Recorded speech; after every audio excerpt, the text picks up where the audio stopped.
Sylvain Perrault, vous êtes en direct depuis le début de cette matinale. Vous nous donnez les toutes dernières informations. Déjà, racontez-nous ce qui s'est passé hier soir.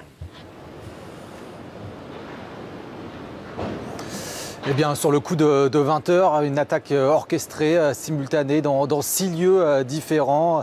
Premièrement, à proximité d'une synagogue, à proximité de 2 restaurants cachers et d'un centre communautaire. Et ensuite, les assaillants auraient déambulé dans le centre de Vienne.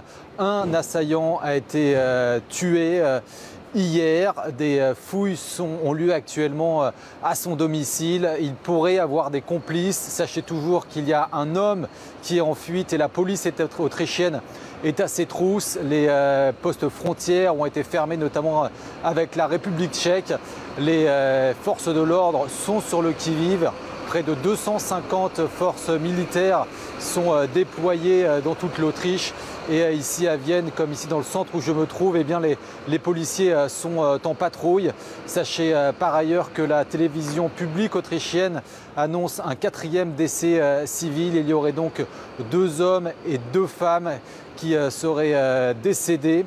Suite à ces attaques, il y aurait également actuellement 17 personnes hospitalisées dans les hôpitaux de Vienne. Merci. Eh bien oui, le pays a essayé de retenir son souffle pour honorer la mémoire de ces 4 morts. Pour l'instant, le bilan, 2 hommes, 2 femmes, 15 personnes sont hospitalisées à l'heure où je vous reparle. Le bilan pourrait donc s'alourdir après cette série d'attaques qui a eu lieu hier soir dans le centre de Vienne. La chasse à l'homme d'un des assaillants serait toujours en cours. Un autre a été tué hier soir un petit peu pas très loin derrière moi. Cet homme dont on connaît à présent le profil, c'est un homme de nationalité autrichienne, originaire de Macédoine du Nord, un jeune homme, j'ai envie de dire, puisqu'il était âgé de 20 ans. Le terroriste qui avait été par ailleurs condamné à 22 mois de prison, eh bien, le 25 avril 2019, pour avoir tenté de rejoindre la Syrie et l'État islamique. Et il avait été relâché 8 mois plus tard, car sa condamnation tombait sous une loi de jeunes pour mineurs. Sachez que 15 perquisitions ont eu lieu à son domicile ce matin, que des hommes ont été arrêtés. D'autres perquisitions sont toujours en cours à l'est de Vienne, dans une ville qui s'appelle Saint-Pölten. Vous voyez ici, les recherches se poursuivent. Sachez qu'il y aura par ailleurs 3 jours de deuil national décrété par le gouvernement, le chancelier Sebastian Kurz, qui parle d'un combat entre la civilisation et la barbarie. Et Sylvain, vous étiez en première ligne hier dans le périmètre du lieu de l'attaque. Vous nous avez permis, avec vos informations, vos éléments, vous avez permis aux téléspectateurs de suivre cette nuit tragique d'horreur. Malheureusement, vous l'avez vécu aussi également au plus près. Est-ce que vous pouvez nous raconter ce terrible moment ? Oui, c'était une soirée, une dernière soirée avant le confinement, avant le couvre-feu. Tous les Viennois essayaient de profiter d'un temps agréable, un temps d'automne où il faisait presque 20 degrés, les terrasses étaient bondées.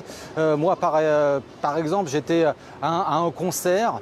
Le concert qui s'est arrêté un moment, à l'instant où on a pris connaissance de ces attaques. Nous avons été enfermés dans la salle. Ça a duré de longues heures. J'ai eu l'autorisation de quitter cette salle seulement autour de 2 h du matin.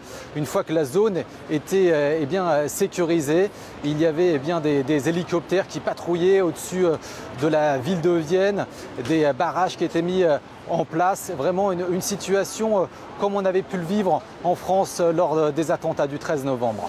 Non, pour l'instant, pas vraiment de polémique, alors que vous voyez juste derrière moi le chancelier Sebastian Kurz, le président Van der Bellen ainsi que le ministre de l'Intérieur qui sont venus et qui viennent déposer des gerbes pour rendre hommage bien aux 4 personnes pour l'instant disparues, décédées dans ces attaques terroristes hier soir. 2 hommes, 2 femmes.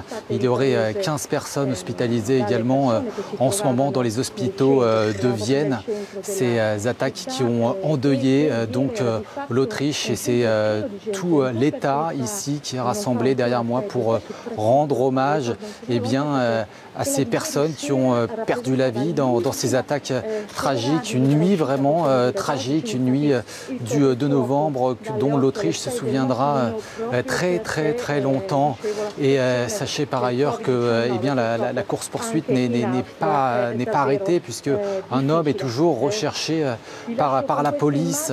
Des investigations sont menées actuellement. Près de 250 personnes, des militaires, sont en ce moment à la recherche de cet homme.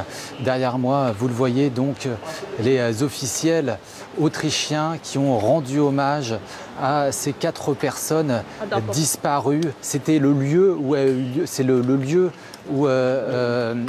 s'est déroulée l'attaque, où des personnes sont décédées donc, et où l'assaillant, le terroriste, a été abattu hier soir. Ce terroriste dont on connaît un peu plus le profil, ce terroriste qui est de nationalité autrichienne, qui est d'origine de Macédoine du Nord. Ce terroriste avait été condamné à 22 mois de prison le 25 avril dernier pour avoir tenté de rejoindre la Syrie et l'État islamique. Il avait été donc arrêté en Turquie, ramené en Autriche, et 8 mois plus tard, il avait été libéré plus tôt suite à une loi pour les jeunes hommes. Donc je le disais, 15 perquisitions à son domicile ont été effectuées. D'autres perquisitions sont toujours en cours. 3 jours de deuil national vont avoir lieu en Autriche. C'est vraiment tout un pays que ce recueil.